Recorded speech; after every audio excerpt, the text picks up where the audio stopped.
ఎక్కడి నుంచి వస్తున్నావక్క? ఆ శివ ఇంటి నుంచేనా? అవును. అయితే ఏంటి? ఇలా నువ్వు ఆ ఇంటికి ఈ ఇంటికి తిరుగుతూ ఉంటే మనకి ఆ శివకి ఏదో సంబంధం ఉంది అనుకుంటారు. ఆ శంకర్ మీ ఆయన్ని చంపినట్టు మా ఆయన్ని కూడా చంపేస్తాడు. అప్పుడు నేను కూడా నీలాగే. శ్రీకృష్ణ, ఏంట పిచ్చి మాటలు? ఓ లోపలికి. సారీ వదినా, ఇది పిచ్చిది. ఆ శివగాడు చేసే పనులకి నాకేమైనా జరుగుతుందేమని భయపడి చస్తుంది వదినా. వదినా, ఈసారి శివని కలిసినప్పుడు కొంచెం జాగ్రత్తగా ఉండమని చెప్పు వదినా. అతన్ని నువ్వనుకున్నట్టు చేతకానివాడు కాదు. ఏం చెయ్యాలో ఏం చేయకూడదో చెప్పడానికి. చేతనైతే ముందు శివని ఇంటికి తీసుకురా. ఓ అన్నగా ఒప్పించి. ఇప్పుడు అతన్ని ఇంటికి తీసుకొస్తే మనం అందరం ఇబ్బందుల్లో పడతాం. నార్మల్, వాడు నీలాగా మధ్యలో వచ్చినాడు కాదే, నా తమ్ముడు. వాడు ఎక్కడున్నాడో డిసైడ్ చేయాల్సింది నువ్వు కాదు. నువ్వు ఎక్కడుండాలో డిసైడ్ చేసుకో.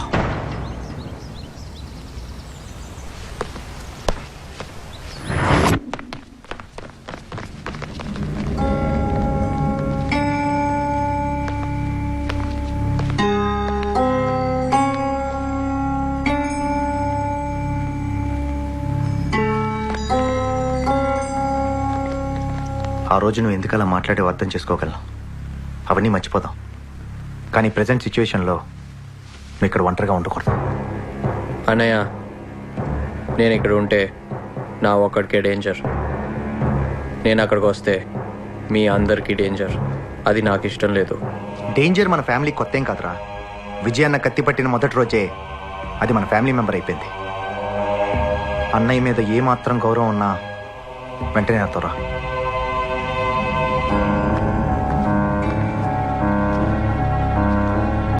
అన్నయ్యని చంపినవని చంపాలని నాకు మాత్రం లేదా? వాళ్ళు నిన్నేమన్నా చేస్తారేమో నేను వెనక్కి తగ్గానే తప్ప భయపడి కాదు. అన్నయ్య ఏ గొడవలకైతే నేను దూరంగా ఉంచాలనుకున్నాడో నువ్వు వాటికే సిద్ధపడ్డాక, శివ నువ్వు ఏం చేయాలనుకుంటే చెయ్యి. నీ వెనక మేము అందరం ఉన్నాం. చచ్చినా బతికినా కలిసే చేద్దాం.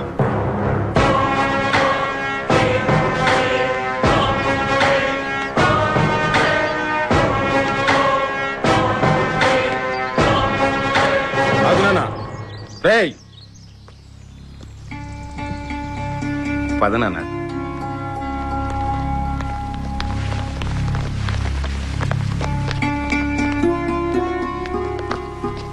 తీసుకొచ్చాను వదినా. ఏం చెయ్యాలన్నా ఇక్కడే ఉండి చేయి శివ. సరే వదినా.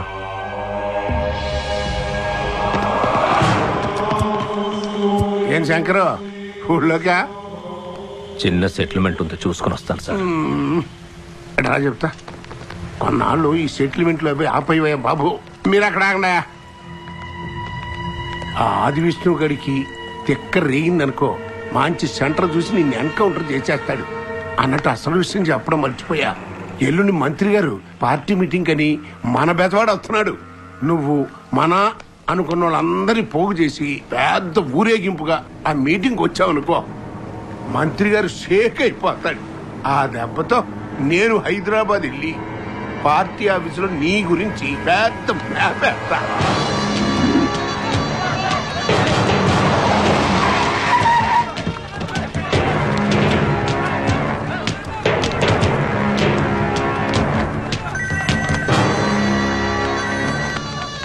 రమణ గారు, వెళ్తున్నా. శివ జాగ్రత్త, మిస్ అవ్వకూడదు.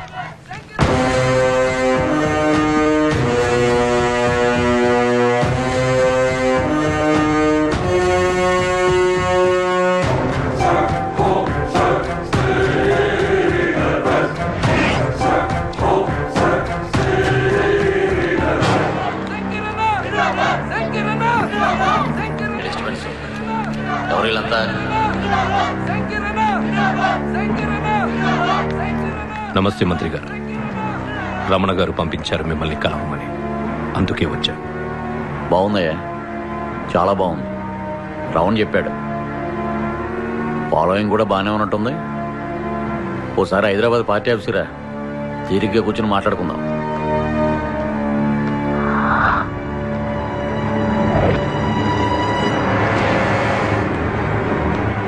నేను మీటింగ్లో ఉన్నాను, నువ్వు బయలుదేరితే మేము మాట్లాడుకుంటాం.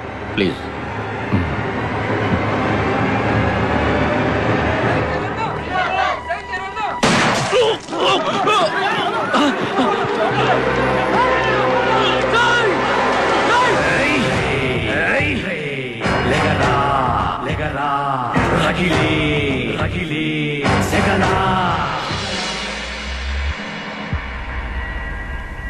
ఏంటి నాన్న వాడిని చంపకుండా వదిలేశావు? అదే డైరెక్ట్ గా గుండెల్లో కాల్చుంటే ఈ పాటికి చచ్చి చరిత్రలో కలిసి ఉండేవాడు నా కొడుకు. మంచి ఛాన్స్ మిస్ చేశావు నాన్న. కావాలని నేనే మిస్ఫైర్ చేశా.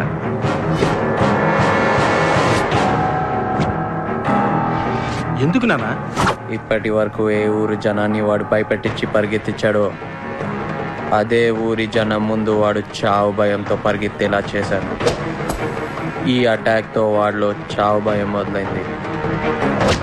ఈ ఊర్లో వాడి రక్తం కళ్ళ చూసేవాడు ఉన్నాడని ఈ పాటికి వాడికి అర్థమై ఉంటుంది. ఈ బెజవాడలో వాడంటే పడని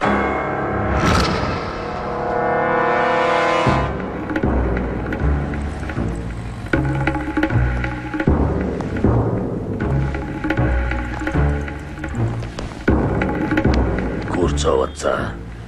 కూర్చోండి.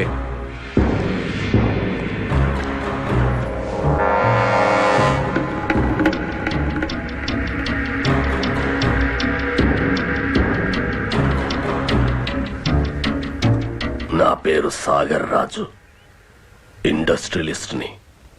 నిన్ను కలవాలనొచ్చాను బాబు. నాతో నీకేం పని? నీతో నేను ఒంటరిగా మాట్లాడాలి బాబు. ఒంటరిగానే ఉన్నా, మాట్లాడు.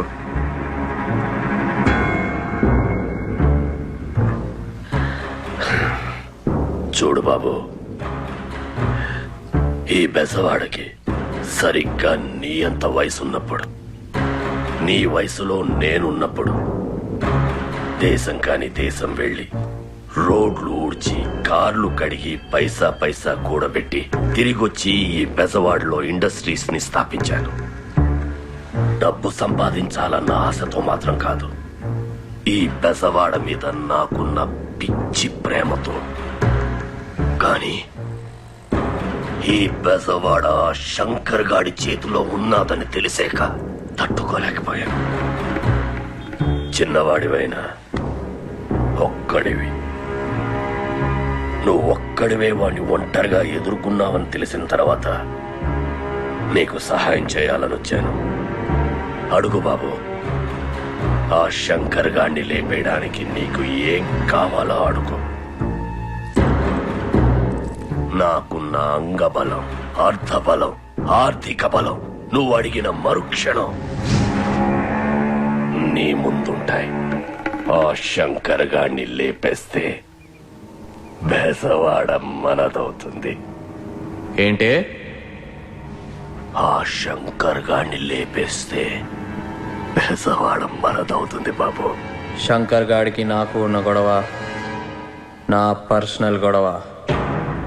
అది నాకున్న దమ్ముని నమ్ముకుని పెట్టుకున్నాను తప్ప నీలాంటి వాడిచ్చే సొమ్ముని నమ్ముకుని కాదు. ఒక సింహం ఒక చిరుత పులిని వేటాడేటప్పుడు వాటి మధ్యలో అనవసరంగా నీలాంటి కుందేలు దూరితే విసిరే పంజ దెబ్బకి వెళ్ళిపోతే. అది కాదు బాబు. నువ్వెవరో, ఎలాంటి వాడివో, నా దగ్గరికి ఎందుకు వచ్చావో నాకు బాగా తెలుసు. శివ, ఈ ఊళ్ళో మాలాంటి ముసలి వాళ్ళని కాదని మీ కుర్రాళ్ళు ఇంకొక్క మాట నువ్వు నాతో మాట్లాడితే నా చేతిలో ఇప్పుడే ఇక్కడే గ్యారంటీగా చేస్తావు. పోరా.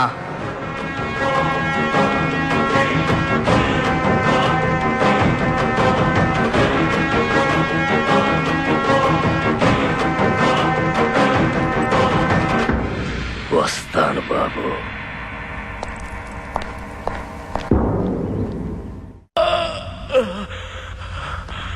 అన్నా వాడెవడ కాదన్నా, జయకృష్ణ తమ్ముడు శివకృష్ణ అన్న. నన్ను కాల్చింది వాడే అని తెలిసిన తర్వాత కూడా వాడిని వదిలేసి వస్తావా? ఎందుకు లేపలేదు వాడిని? ఇప్పుడు వాడిని అటాక్ చేయడం చాలా కష్టం అన్న. ఆ ఏరియాలో ఆ పరిశ్రమ గారు సెక్యూరిటీతో మొత్తం టైట్ చేసాడన్న. ఆ చుట్టుపక్కల మన వాళ్ళు ఎవరు కనిపించినా కుక్కర్ కాల్చడి కాల్చి పడేస్తున్నారన్న. వాడున్న చోటికి మీరు వెళ్ళలేకపోతే మీకు కావలసిన చోటికి అతన్ని రప్పించచ్చు కదా. ఏమంటారు లాయర్ గారు?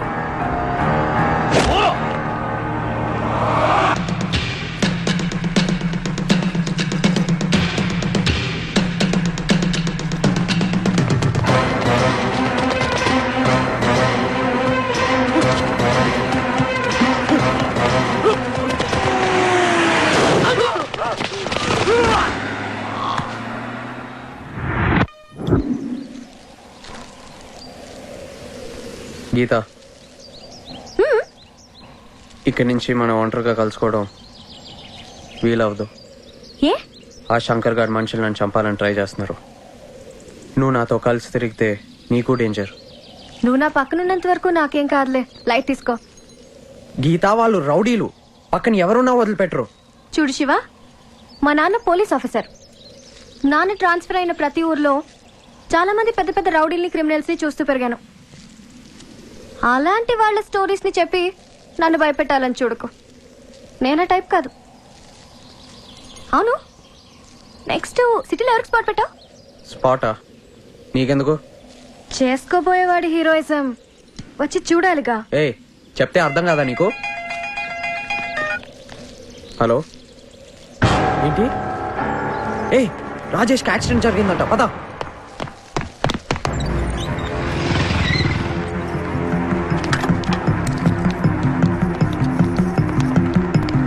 ఆపరేషన్ థియేటర్ ఎక్కడండి? అటెళ్ళండి.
శివ శివ అంటూ పొద్దున్న లేచింది మొదలు నీ వెంటే తిరుగుతూ ఉండేవాడు.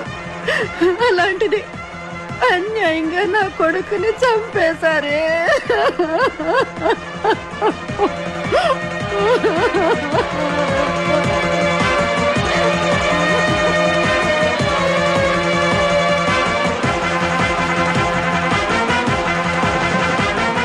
పరశురాం, ఇప్పటి వరకు మనం వాడితో ఆడిన ఆట చాలు. ఈ ఆటతో మన చరిత్ర బెజవాడలో నిలిచిపోద్దు.